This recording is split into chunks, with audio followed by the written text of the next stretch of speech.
ada mayat korban pembunuhan atau ada mayat korban kecelakaan dan mayat bunuh diri. Itu memang jenis, misalnya ini di masing-masing mayat ini ada memar, itu memang jenisnya berbeda Bu, dan bisa dilihat dari situ. Bisa.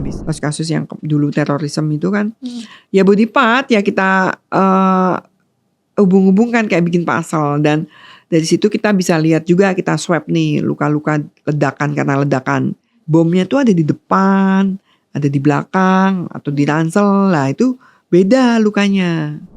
Petunjuk emasnya itu ya maksimal sih 3 hari kalau untuk melakukan pemeriksaan jenazah itu, karena tadi semakin tambah hari kan pembusukan. Gak ada petunjuk sama sekali ya, kasus tenggelamnya kapal di Danau Toba itu kan gak ada pembandingnya, meninggal semua. Ada dulu di Kopeng saya pernah juga, jadi tangannya, kepalanya, kakinya semua sama kelaminnya dihilangin semua. Brigjen Pol Sumi Hasri Purwanti, ahli forensik Polri. Selamat datang Ibu. Terima kasih Mbak. Halo, selamat sore. Selamat sore. Terima kasih sudah meluangkan waktu di tengah kesibukannya untuk mampir ke podcastnya Merdeka. Aku panggilnya apa nih, Bu Sumi apa Bu Hasri? Bu Hasri. Bu Hasri ya. Bu, sebelum kita ngomong panjang lebar, saya juga mau ngucapin selamat karena Bu Hasri ini baru aja mendapatkan kenaikan pangkat ya Bu ya. Iya. Sebagai menambah deretan polwan dengan pangkat jenderal. Selamat Bu. Bu, sebenarnya kalau orang yang suka ngikutin kasus-kasus kriminal gitu ya Bu ya, pasti nggak asing sih dengan sosoknya Bu Hasri ini ya. Karena Bu Hasri ini banyak banget membantu kepolisian dalam mengungkap kasus-kasus kejahatan ya Bu ya. Dimana Ibu sebagai tim forensik bersama tim berupaya membantu bagaimana sebenarnya kasus ini terjadi, ataukah ini korban apa dan segala macam ya. Bu Hasri, sebenarnya kalau saya nih orang awamnya mikir Bu, kok bisa ya orang yang sudah meninggal atau yang sudah menjadi mayat itu kemudian bisa menjadi kunci atau titik terang dari sebuah kasus kejahatan gitu Bu. Bahkan kalau kita pikir kayak organ-organnya sudah nggak apa ya Bu, ya nggak bergerak dan segala macam, radar sudah berhenti. Itu gimana sih Bu sebenarnya kerja forensik ini Bu? Ya memang di kita ya spesialis forensik itu mempergunakan segala ilmu kedokteran untuk kepentingan peradilan, dan dari tubuh manusia yang sudah menjadi jenazah ataupun masih hidup, kalau memang ada luka atau ada kekerasan lain atau apapun itu yang mungkin bisa menyebabkan dia meninggal tidak wajar, ya bisa kita periksa dan bisa kita jadikan bukti ya kalau dia meninggal tidak wajar. Kenapa? Apakah memang murni korban pembunuhan atau suicide, bunuh diri? Ya sekarang lagi banyak nih bunuh diri kan, sama accident, kecelakaan. Okay. Nah kita sebagai dokter spesialis forensik harus bisa membedakan itu. Dan itu memang kita harus selalu up to date ya untuk menggunakan keahlian kita di ilmu kedokteran. Bu, maksudnya tadi bisa membedakan, jadi misalnya gini Bu, ada mayat korban pembunuhan atau ada mayat korban kecelakaan dan mayat bunuh diri. Itu memang jenis, misalnya ini di masing-masing mayat ini ada memar, itu memang jenisnya berbeda Bu, dan bisa dilihat dari situ? Bisa. Jadi jenazah itu memarnya itu kenapa gitu, memang karena kekerasan, misalnya kekerasan tumpul, itu kekerasannya kenapa? Apakah memang dia kecelakaan atau memang ada benda yang menghampiri dia, misalnya dipukul, ataukah memang tidak sengaja accident seperti itu ya kita yang bisa nilai. Menilainya dari mana Bu? Caranya? Nanti kuliah kedokteran dulu, kedokteran forensik. Caranya ya misalnya dari warnanya, dari tepinya luka, dari dasarnya luka, dari perabaan lukanya, seperti itu. Dan setelah dibuka, kalau memang lebih jelasnya lagi, saya selalu bilang kalau ingin pasti sebab kematian ya memang harus di otopsi. Tapi kan kadang masyarakat tuh risih dengar kata otopsi. Saya selalu bilang ya, kita periksa luar dan dalam. Nah kalau dalam kan dibuka semua, kelihatan itu baru. Jadi meskipun bentuk lukanya sama, ternyata ada penilaian-penilaian membuat tim forensik ini menduga ke arah mana ini Ya, sebenarnya mayat ini ya betul. Bu ya. Karena Oke. tidak bisa hilang dia di tubuh itu sampai mungkin hari ke-10, 2 minggu baru mulai pembusukan lanjut ya, tinggal sisa-sisa. Kalau kita melakukan ekshumasi, misalnya belum sempat di otopsi nih, ternyata kasusnya kan belum jelas karena sebab kematiannya apa, penyidik Iya. akan minta kita otopsi atau ekshumasi ya, otopsi ulang atau otopsi setelah dimakamkan. Itu ya kita berusaha keras untuk mencari bukti-bukti yang ada. Kalau dibutuhkan untuk memastikan jaringannya masih ada ya kita periksa laboratorium atau periksa DNA. Siapa tahu di tubuh para korban ini, jenazah itu ada jejak dari pelaku seperti itu. Ya harus terus up to date dan kita periksa seteliti mungkin. Bu, sorry, jejak dari pelaku misalnya nih dia mencekik, berarti itu dalam proses itu emang ada tanda bekas tangan si pelaku. Cekian mungkin kukunya dia nempel, DNA-nya kan luka kan, nempel epitelnya dia, atau kalau gigitan atau tamparan, cengkeraman semua kan meninggalkan jejak gitu seperti itu. Itu kalau lengkap sih, kalau kekerasan yang sering ini kekerasan seksual apalagi ya kita ambil dari segala saluran kita ya, perempuan kita swab semua, terus dari kemaluan kita sisir semua, siapa tahu ada DNA pelakunya. Iya. Karena memang harus teliti dan hati-hati sih kerjanya Detail ya, Bu, ya? Ya detail. Tuh. Dan seminimal mungkin saya yakin sih dapat sih kalau memang kita menerapkan tahapan-tahapan prosedur ya. Ya pemeriksaan yang lebih teliti dan lebih cermat lagi gitu.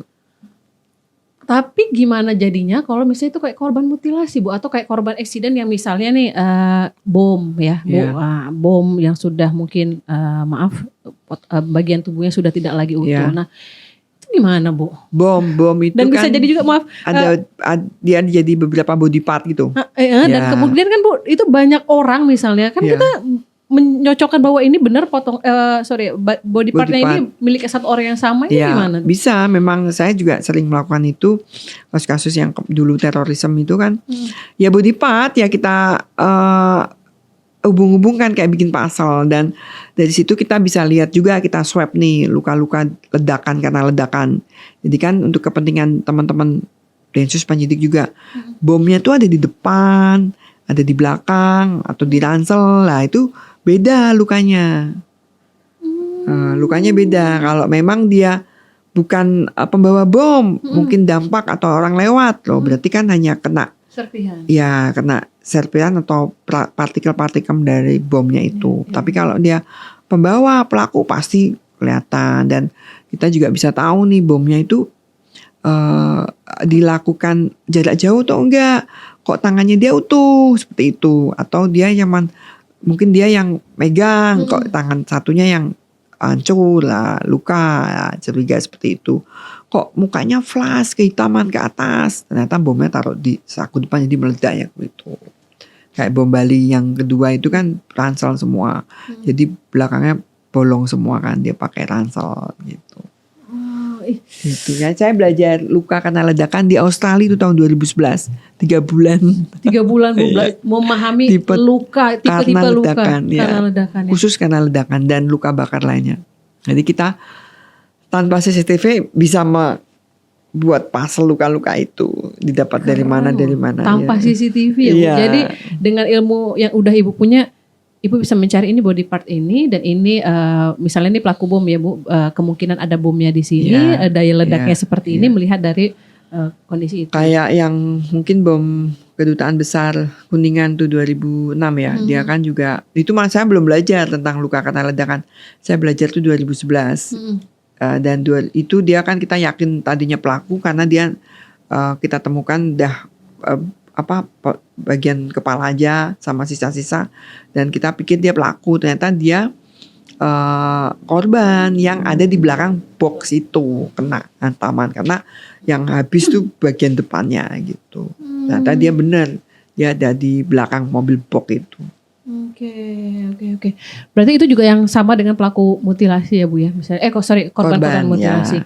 Bu, sebenarnya berapa sih waktu yang dibutuhkan untuk proses identifikasi sebuah jenazah ya Bu ya, untuk satu jenazah itu berapa lama? Dan ketika dia sudah lebih dari seminggu itu prosesnya akan lebih seperti apa gitu? Atau kalau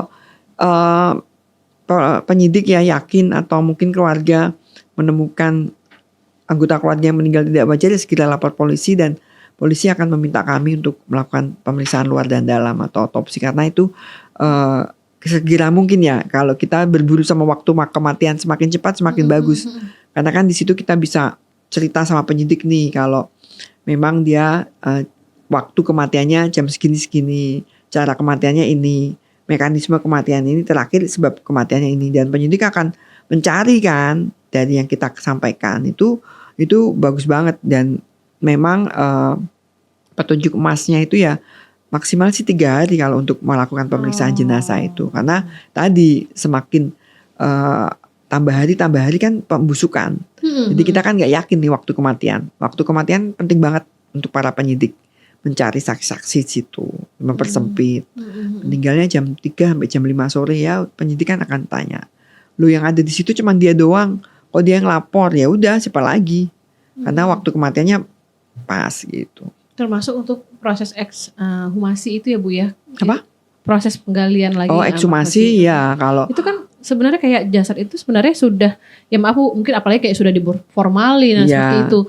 Dan mungkin sudah waktu kuburnya udah lebih dari seminggu atau 2 minggu gitu kan Bu. Dan bisa jadi sudah kena tanah, air hujan dan segala macam. Nah itu akan mengganggu juga nggak Bu untuk proses kalau identifikasi? iya sih, tapi kalau beberapa kasus karena keracunan ya, toksikologi itu saya lakukan bongkar kubur dan kita ngambil tanah juga di sekitar jenazah dari daerah mulutnya, lambungnya atau kemaluannya, untuk karena mungkin waktu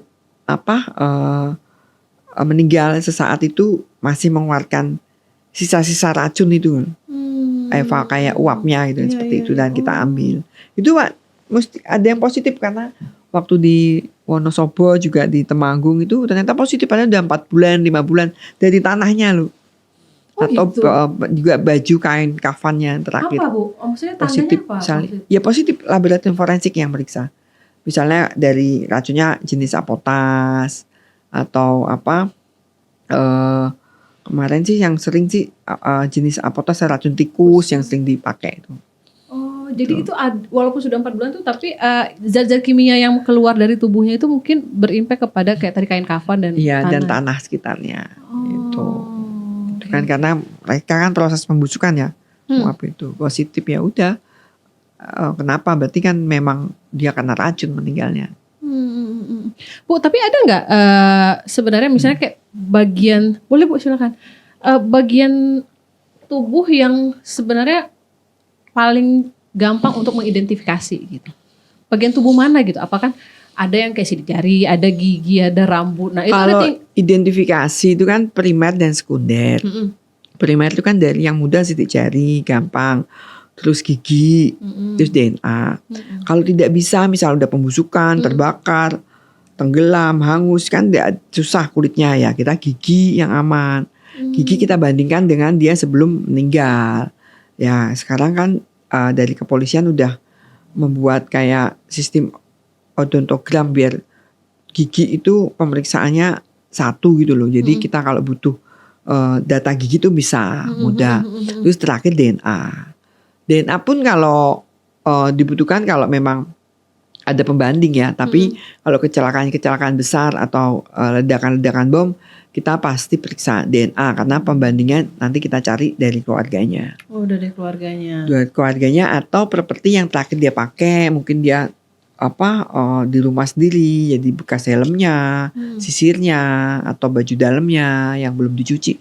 Kita bisa cocokin karena waktu Air Asia itu kan satu keluarga meninggal semua. Ya kita ambil DNA dari sisa-sisa barang pribadinya. Kita bandingin gitu. Karena kan membanding sama siapa? Keluarganya udah meninggal semua satu keluarga gitu kan. Itu. Dan nanti sekunder juga, identifikasi sekunder juga bisa. dari data medis kita, dari foto, dari keterangan dokternya. Makanya kan nggak salah kita kalau mau pergi bermedsos wifi itu selfie upload lah. Kadang kita tuh tim-tim DVI itu ya untuk mencocokkan itu cari, kadang lihat di medsosnya, terakhir pergi dia pakai baju ini, dia pakai hijab ini, pakai sepatu, pakai kelihatan semua gitu. Oh berarti untuk hal tertentu medsos itu digunakan juga Bu ya untuk kerja tim DVI gitu ya Bu ya. Jadi nggak selamanya salah ketika kita mau pergi harus berfoto dulu untuk sebagai identitas gitu ya Bu. Bu tapi misalnya nih Bu, ketika sudah dilakukanlah serangkaian proses identifikasi, ada nggak yang ternyata gagal gitu? Maksudnya ini nggak bisa ditemukan identitasnya siapa, atau ini nggak bisa terungkap kasusnya karena apa gitu?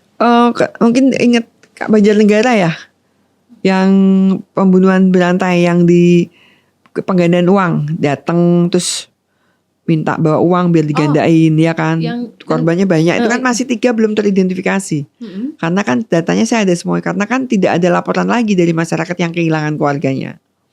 Kalau yang lain kan udah teridentifikasi karena keluarga yang kehilangan lapor, terus kita periksa DNA-nya karena jenazahnya udah lama-lama. Kalau yang pertama kan terungkap karena dia sebelum pergi ke Mbah Slamet itu kan dia bilang cerita ke keluarganya, saya nanti di sini loh.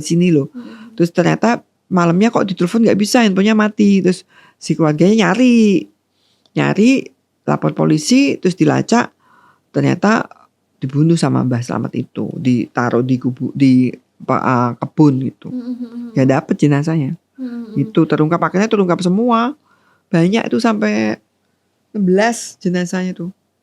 Tapi ada Bu ya kasus yang sebenarnya pada akhirnya itu saya bilang nggak ada petunjuk sama sekali gitu Bu. Gak ada petunjuk sama sekali ya, kasus tenggelamnya kapal di Danau Toba itu kan gak ada pembandingnya, meninggal semua.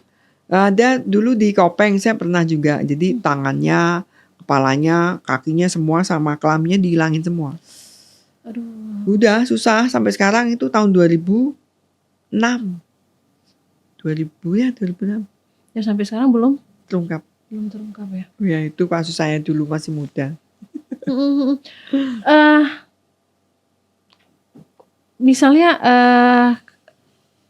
kan kalau forensik, ahli forensik ini sebenarnya nggak selalu berhubungan dengan mayat ya Bu ya, nggak selalu berhubungan jenazah, dan nggak selalu juga berhubungan dengan kasus pembunuhan dan segala macam. Tapi juga tadi sempat ngobrol-ngobrol sama Bu Hasri itu ternyata ada info soal kekerasan. Ya, forensik klinik tuh. Forensik klinik ya Bu ya. Jadi kita membantu penyidik kalau ada korban kekerasan terhadap perempuan dan anak, dan sekarang trennya kan kekerasan seksual. Jadi kita diminta membantu para penyidik untuk luka yang didapat di tubuh korban itu dituangkan dalam visum. Visum ini yang sebagai alat bukti nanti kalau di pengadilan. Tadi Ibu bilang trennya meningkat. Ini yang korbannya perempuan dewasa atau anak? Perempuan dewasa dan anak juga ada. Semenjak pandemi itu naik terus. Semenjak pandemi? Iya. Yang hamil juga banyak loh ya. Ya kan? Yang disetubui bapaknya, kakaknya, pamannya. Saya juga miris dengerin. Bu, tapi kalau misalnya gini, ada beberapa kasus kayak kasus kekerasan seksual itu kan yang menjadi kemudian abu-abu itu adalah ketika katanya tidak ada saksi. Betul. Atau juga mungkin alat kelaminnya tidak apa-apa gitu. Ya. Sebenarnya kalau dalam kacamata forensik, batasan kekerasan seksual itu seperti apa sih Bu? Sebenarnya kekerasan seksual tidak harus persetubuhan, tidak harus ada alat kelamin masuk atau tidak. Kekerasan seksual itu ya yang membuat dia merasa tidak nyaman dengan fisik yang misalnya diucapkan atau dilakukan, ya misalnya dicolek bagian tubuh kita, itu tuh udah masuk itu. Cuman yang nyolek tuh Yang lihat siapa kan susah kan? Hmm, Yang ngaku kan cuman misalnya saya dicolek, saya ngaku kamu nyolek ini. nggak kuat. Mana buktinya apa? Kecuali di CCTV. Nah, itu Mm-mm. bisa jadi alat bukti. Mm-mm. Atau pernah teman saya, ini loh ada apa? Ada orang itu ternyata di mobil ya, di umum maaf buka itu celananya terus digesek-gesekin di sini di mana? Di kerudungnya. Dia telepon saya terus bilang, ya sudah, coba kamu ganti kerudungmu, kamu tapi hati-hati, jangan kamu sentuh, masukin di amplop, kita periksa DNA-nya. Gitu. Dan yang diduga kan kelihatan di CCTV, oh iya berarti dicocokin dia udah nggak bisa ngelak. Itu bisa. Jadi sekarang kan udah DNA mandate atau sesuatu yang setiap hari dia diperolok, maka kan kemarin saya berbicara di BRIN itu loh tentang ini meningkatnya bunuh diri. Itu kan juga karena kasus kekerasan seksual yang dia hadapi tidak kuat sehingga dia bunuh diri. Dan itu ternyata sebelum dia bunuh diri dia melakukan mungkin tulisan di medsos atau apa. Makanya kita harus aware ya kalau ada hal-hal seperti itu yang di lingkungan dekat kita. Jangan sampai dia merasa sendiri ya, sehingga melakukan hal yang negatif. Nah, itu kalau kita datengin dia maksudnya kita bantu, kita ngobrol dan kita bawa ke psikologi atau ke psikiatri, terus laporan kalau dia depresi berat, tidak bisa sekolah, tidak bisa tidur, terganggu semuanya, itu bisa jadi alat bukti. Oh, jadi sebenarnya ketika misalnya saya datang ke bukan sekedar teman curhat ya Bu ya, tapi ke orang yang kompeten, misalnya saya datang ke psikolog, ke psikiatri, saya menceritakan apa yang saya alami atas perbuatan yang saya terima, itu sebenarnya bisa jadi alat bukti. Bisa. Nanti kan psikiatrinya kan buat walaupun sebenarnya hanya berdasarkan dicerita, maksudnya si ahli ini tidak melihat langsung itu. Iya, tapi kan kompetensi dia kan sebagai ahli jiwa yang mengetahui kenapa kliennya, pasiennya mengalami hal seperti itu. Sebabnya apa? Kan pasti kan pasien atau klien terbuka semua. Kalau memang ada hal-hal yang ditutup itu pasti kalau udah ke psikiatri, ke psikolog pasti terbuka semua. Lah itu bisa jadi alat bukti. Mungkin masyarakat belum banyak yang tahu ya. Iya Bu. Jadi dia takut. Ya saya makanya kan kadang beberapa kasus cerita tuh saya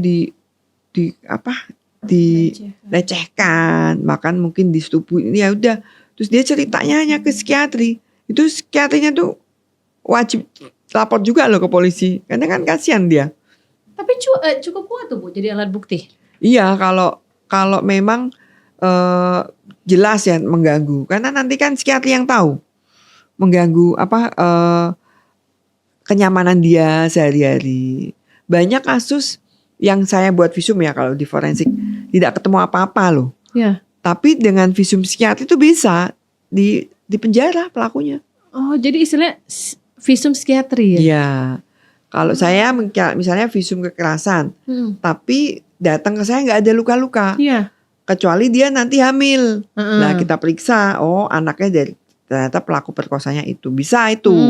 Selesai, tapi dia tidak hamil tapi dia depresi berat, ya itu psikiatri bisa. Karena apa? Mungkin ya itu, mungkin tidak sampai hamil tapi dilecehkan terus menerus gitu loh Mbak.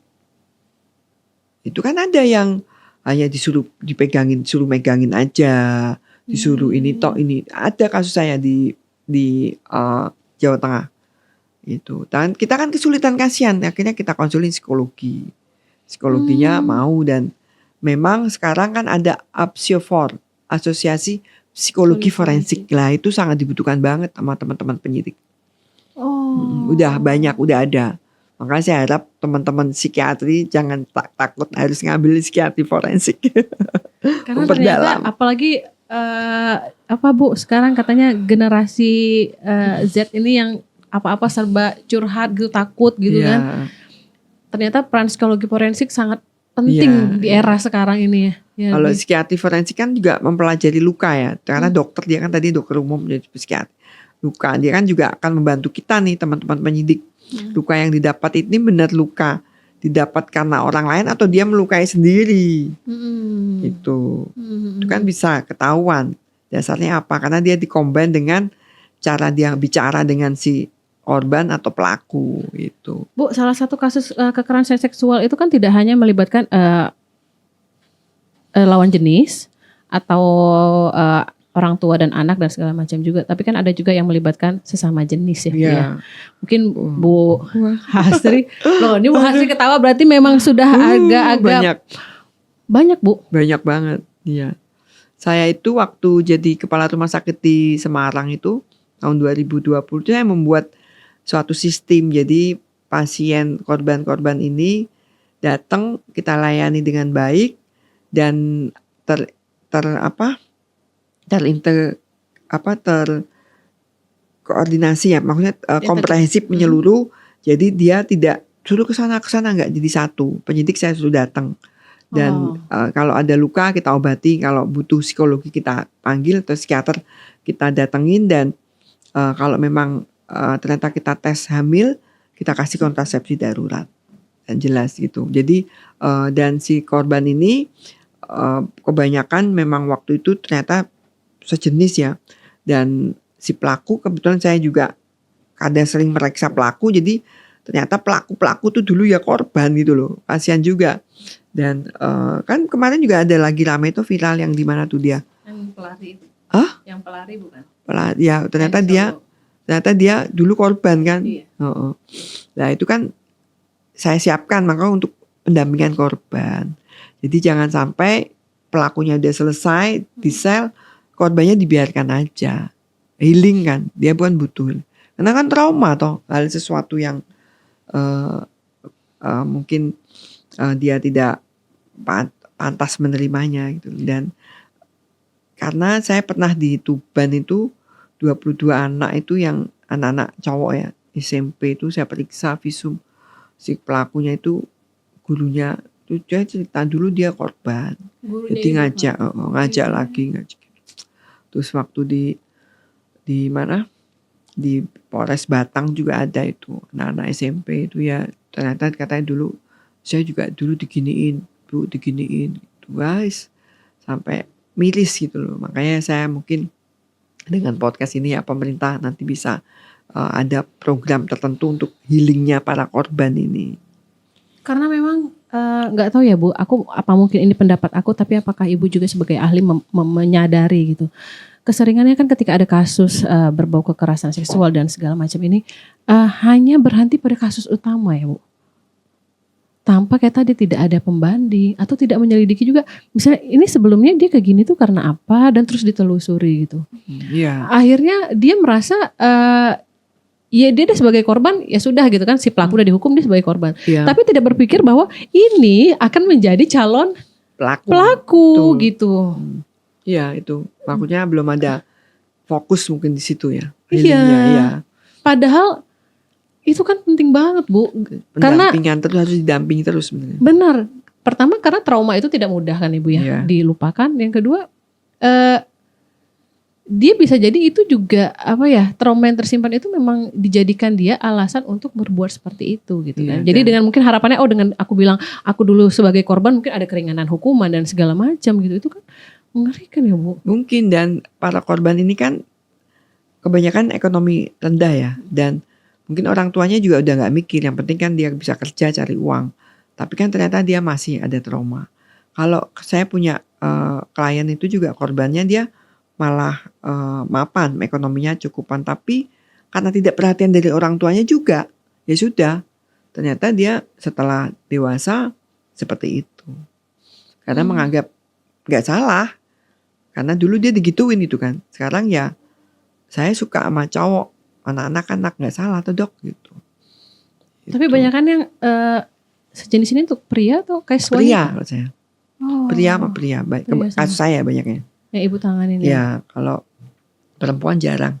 Kalau perempuan ya itu kasihannya kalau si cowoknya bisa menghamili. Tapi kalau yang perempuan ke perempuan saya jarang. Cuman sekali itu, tapi ternyata si perempuan yang pelaku itu saya pikir laki, ternyata perempuan tapi dia pengen jadi laki-laki gitu. Tapi Ada-ada aja deh. Jadi dia pengen kelihatan tomboynya gitu Iya, ya. heeh. Oke. Ternyata setelah saya periksa, loh kamu ternyata perempuan, saya pikir dia laki-laki gitu. Karena saya dokter forensik di kepolisian tuh kan kelebihannya itu, jadi kadang memvisum korban juga memvisum pelaku, ketemu Iya, juga iya, gitu iya, loh, iya, jadi iya. bisa tahu. Bu Hastri, dari banyaknya kasus-kasus yang ditangani gitu ya, termasuk mungkin dalam hal mengotopsi jenazah-jenazah, tantangan yang pernah Ibu hadapin itu apa ya Bu yang terberat? Tantangan Atau mungkin terberat kasus tuh terberat nih kayak kalau belum terungkap gitu kan pikiran, atau kalau kasus bencana belum teridentifikasi gitu kan, kasihan jenazahnya ini punya siapa, keluarganya di mana, itu aja sih. Kalau yang lain ya sudah udah lupa, nanti kalau ketemu misalnya ada yang kenal ya baru ingat. Terus kalau yang lain udah ratusan kali, ribuan kali dari tahun 2000 saya. dari tahun 2000 ya Bu ya? Dari saya sekolah forensik dari pertama kali jadi dokter polisi. Karena Bu Hastri ini juga mungkin kalau kita ingat salah satu masuk dalam tim forensik waktu kematian Brigadir J ya. Yang kedua bantu ya. Yang membantu kedua gitu Bu. Di situ juga Ibu ya waktu itu kan cukup disorot ya Bu kasus itu, bagaimana juga proses otopsinya karena informasi awal soal penganiayaan dan segala macam gitu Bu. Tapi waktu itu kan bekerja sebagai polwan gitu ya Bu ya. Ini korban juga anggota, terus juga waktu itu ya ibaratnya ini sesuatu yang terjadi di institusi Polri. Ada rasa ketakutan kan nggak Bu ketika otopsi ini? Aduh, saya ini beban ya. Saya pernah otopsi komandan saya sendiri tahun 2007 tuh. Di Polretabes ditembak sama anggota kan. Ya saya yang otopsi, anggotanya juga meninggal semua sih. Yang anggota kan terus karena menawan polwan sehingga dia dieksekusi.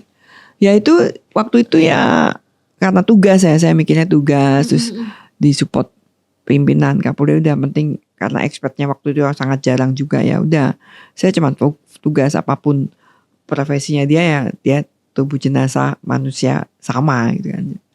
Itu jadi ya harus dibedain, maksudnya harus dijauhkan. Polisi harus gini, tentara ini enggak, harus dokter, atau saya pernah otopsi segala profesi pokoknya. Tapi saya mikir pokoknya dia tubuh manusia yang saya perlakukan dengan baik dan manusiawi, itu aja. Tanpa memandang siapa-siapanya dia ya Bu ya. Ya. Termasuk para pelaku juga kalau diotopsi kan yang meninggal ya kita perlakukan dengan baik. Kadang saya nggak tahu ini pelaku tuh enggak, yang penting kayak kita otopsi misalnya dia teroris itu kan, atau pelaku penembakan terus yang langsung ada perlawanan terus meninggal, ya kita taunya pokoknya dia jenazah, udah kita cari waktu kematian, cara kematian, mekanisme dan sebab kematian. Oke. Bu Hastri ini mungkin kalau berkenan ya dijawab. Waktu itu kan pernah juga ramai soal ketika katanya bagian masih Brigadir J ya, Bu, otaknya itu berpisah ya Bu, ada di perut gitu Bu ya. Kemudian informasinya juga semakin simpang siur lah gitu.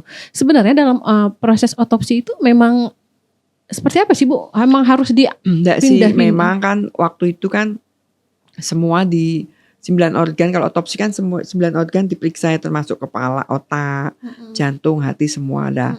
Biasanya saya sendiri juga melakukan itu kalau mau diawetkan, jenazah diawetkan. Kalau otak ditaruh di kepala lagi seperti itu kan nanti kalau keluarga yang melihat akan perih. Jadi kan mesti kita bungkus semua rapi, kita taruh di dalam rongga tubuh. Tidak pernah kita kita perlakuan yang tidak baik, tidak. Karena kan biar kalau ditaruh di kepala lagi kan itu penuh formalin. Nanti kan akan berair dan kasihan keluarganya yang akan lihat itu seperti itu. Ya, sebenarnya tujuannya seperti itu. Nggak ada maksud lain. Dan saya yakin dokter forensik yang waktu itu junior atau teman-teman saya dimanapun sudah selalu bekerja maksimal sesuai SOP. Karena kita ya satu maksudnya center terhadap PDFI itu, Persatuan Dokter Forensik Indonesia. Setahun tuh 2 kali kita pertemuan ilmiah, sharing. Dan orangnya sedikit, nggak ada 500 dokter forensik, 388 Se-Indonesia. nggak ada 500. Kok nggak tambah-tambah ya gitu. Kenapa ya Bu?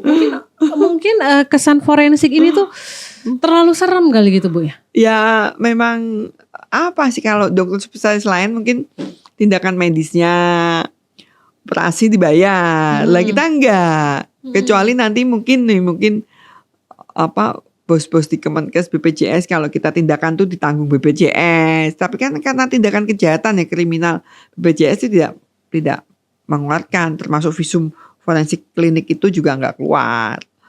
Itu apalagi otopsi ya. Jadi kita ya bekerjanya ya saya sebagai polisi, jasa polisi, teman-teman di UI, Undip semua sebagai dosen PNS di situ.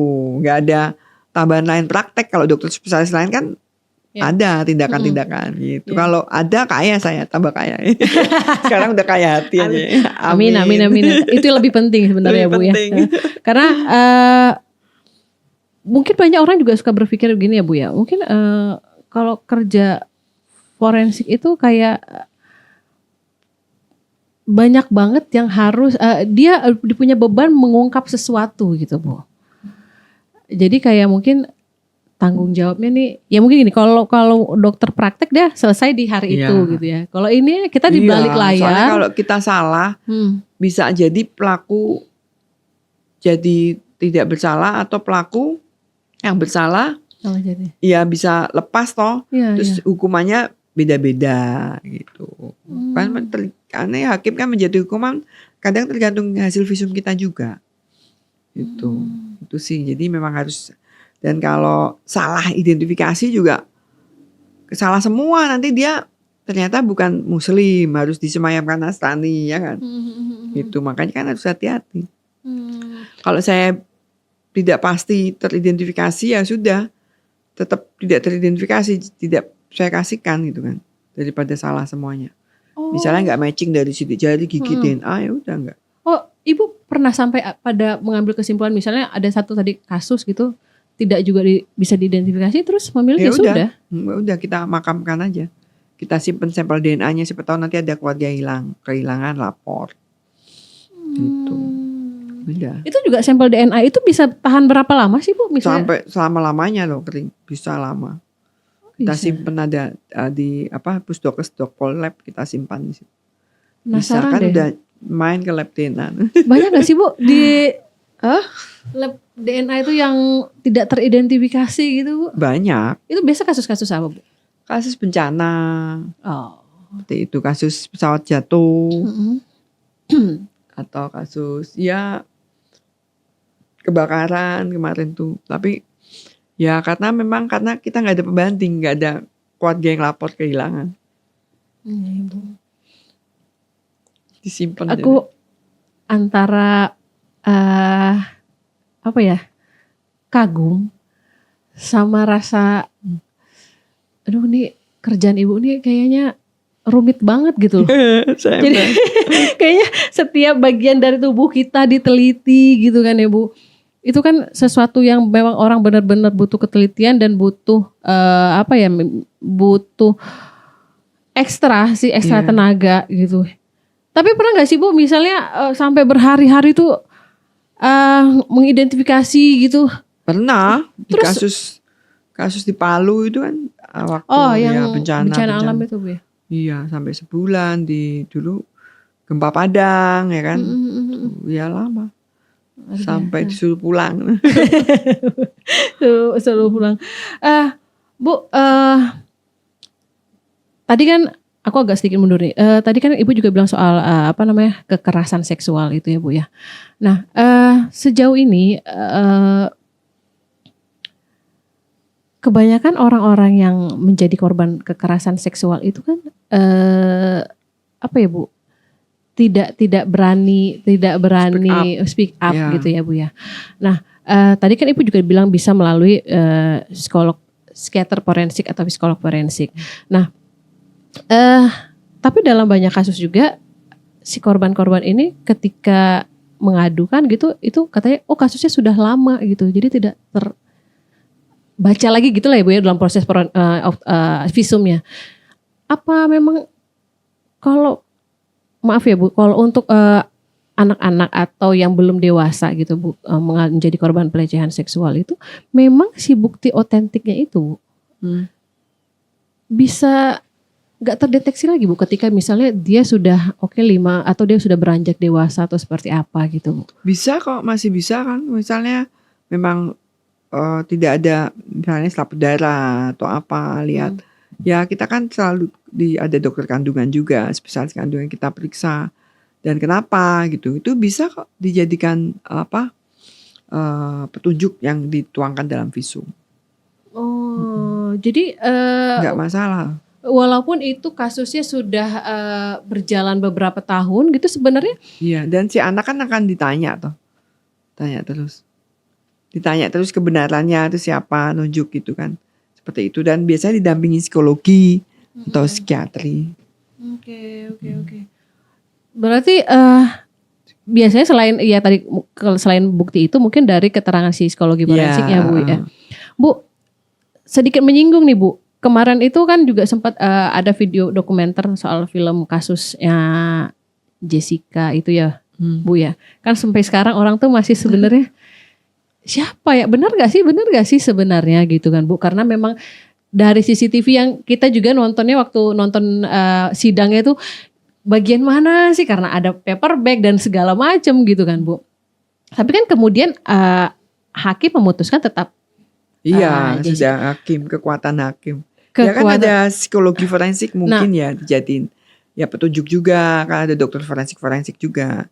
Itu kan diramu jadi satu. Bisa jadi itu yang membuat keputusan hakim. Nggak berarti sebenarnya ntar saya dipanggil Pak Oto. Berarti sebenarnya dalam sebuah kasus kejahatan itu ya Bu ya, kasus apapun itu, pengakuan kita atau analisis dari psikologi forensik itu sangat bisa menjadi andalan gitu ya Bu ya. Iya, sebenarnya ahli bukan ahli psikologi atau psikiatri, ahli lain ya. Misalnya ahli sekarang kan ahli bicara, mungkin dia ngomong di CCTV nggak kelihatan, terus ada ahli untuk bibir, itu kan bisa. Terus misalnya tanda tangan palsu atau surat apa, itu kan bisa dibuktikan juga. Yang sering kan sekarang CCTV ya, mungkin kan nggak kedengeran suaranya, tapi dia kan bicara, ngomong kayak lah, kan ada ahlinya. Itu bisa juga jadi petunjuk. Gitu. Dan berarti sekarang tim forensik ini semua satu wadah gitu? Iya, enggak, sendiri memang. Belum jadi satu wadah. Lah kalau balistik kan juga ada ilmu tentang tembak ya, peluru itu juga digatoke. Jadi kalau digatoke bahasa Semarang, digabungkan dengan luka tembak masuk saya sama luka tembak keluar saya, matching enggak gitu. Jadi tidak asal-asalan teman-teman itu bilang luka tembak masuknya 5, ini 3, 5, enggak. Semua ada rekonstruksi untuk gabung. Jadi kan itulah yang nanti bisa memperkuat setelah di pengadilan. Jadi kalau memang kita tidak bisa dan tidak mampu, ya lebih baik tidak usah ngarang gitu kan. Tidak usah ngomong yang aneh apa ya. Ya bilang aja tidak tahu atau tidak bisa. Karena kan ketahuan nanti kalau di rekonstruksi kalau kita salah gitu. Bu, sekarang kan juga lagi heboh lagi nih kasusnya Vina dan Eki yang di Cirebon. Ibu diajak nggak tuh Bu untuk ikut masuk dalam tim apa? Mengungkap kasusnya itu? Kan bukan kasus saya. Enggak ya Bu ya. Karena itu kan kasusnya juga maksudnya antara pembunuhan dan kecelakaan itu kan juga yang masih sempat rame. Ya gitu. Kan udah ada dokter forensiknya. Pak Hotman Paris juga bilang dokter forensik harusnya tahu luka karena kecelakaan atau kekerasan ya kayaknya di medsos ya. Ya beda. Jawabnya di sini beda. Kan viral tuh Pak Hotman Paris kan bilang ayo dokter ahli forensik jawab pertanyaan saya gitu. Hotman Paris tuh itunya pengacaranya itu ya korban. Atau sana? Pengacara korban sih Oh. waktu itu. Jadi saya pas masuk ke beranda saya aja itu. Oh. Saya pikir mungkin jadi pembicaraan di kalangan teman-teman forensik juga gitu, bukan mungkin biasanya jadi pembicaraan sebenarnya mah kok luka dari sini udah ketahuan lah sepertinya apa gitu kan. Ini seperti apa. Bu Asri, Udah lama ya, 1 jam nih. mau nanya nih, ini kan sering berhubungan dengan jenazah dan segala macam ya Bu. Pernah nggak sih Bu ngalamin hal-hal yang apa gitu? Ya dulu pernah, sekarang enggak. Kenapa Bu? Kalau Sekarang udah bersahabat. Maksudnya Nggak udah apa-apa sih. bersahabat dengan suasana yang mungkin menjadi serem atau seperti apa gitu. Ya mesti serem sih ada, tapi ya dijalanin aja. Baik-baik aja sih. So far baik-baik aja ya Bu. Iya. Tapi ada ini nggak Bu? Misalnya ada misal kan namanya jenazah kan kita nggak tahu ya Bu dia apa sakit apa atau apa sebelumnya gitu. Proteksi ke diri Ibu sendiri gitu. Ya pakai baju Selain itu, pelindung ya udah. Oh gitu Pakai aja. sarung tangan lah jelas. Oh. Iya. Ya setelah itu ya cuci diri, mandi, bersih-bersih, tetap. Tapi pernah kebayang-bayang nggak Bu? Enggak pernah. Apa dulu kali ya Bu ya? Kalau sekarang mah udah nggak bayang-bayang lagi ya Bu. Ya juga dulu langsung biasa aja. Kalau ditanya kebayang-bayang, saya selalu bilang nggak pernah kebayang-bayang, itu biasa aja. Serius Bu? Iya. Kayak waktu jenazah yang teroris itu bom bunuh diri itu dan segala Ya. macam itu. Iya biasa. Ya memang kita bantu aja. Gitu. Karena mungkin Ibu memang dari hatinya mungkin memang niatnya tuh ya memang tugas saya di sini dan hati saya ingin menolong ya Bu ya. Iya. Karena kadang-kadang orang lewat kamar jenazah aja udah kepikiran Oh, iya, terus takut ya. panjang. Padahal tulisan doang loh kamar jenazah. Padahal di dalamnya juga tetap terang ya Bu ya. Iya. Tidak seperti apa. Bu Asri, makasih banyak untuk bincang-bincang kita hari ini. Lama ya, nggak terasa ya. Iya nggak terasa Bu. Aduh, pengennya sih kalau bisa Berapa SKS kuliah kedokteran forensik? kalau bisa sih di rigid lagi Bu, gimana caranya gitu. Karena kemarin aku juga baru lihat video, ternyata ketika ada orang ada satu kasus tuh ternyata proses olah TKP-nya awalnya pakai begini, oh seperti itu gitu. Iya. Ternyata itu keren Lengkap. banget sih kalau Iya. kita pahami Film gitu. tuh nonton NCSI itu loh, NCIS, Mm-mm. CSI. Kan Di banyak. situ- di situ- Chicago, Criminal Mind di AXN tuh loh. Suka nggak pernah nonton ya? Belum sih Bu, Wah, tapi nanti setelah saya- dari sini saya akan coba nonton sih. Saya nonton terus semuanya. Bu Asri, terima kasih banyak, sehat selalu Ibu. Iya. Mudah-mudahan terus membuat bangga Indonesia sebagai polwan dengan keahliannya sebagai ahli forensik. Terima kasih Bu Astri. Sama-sama.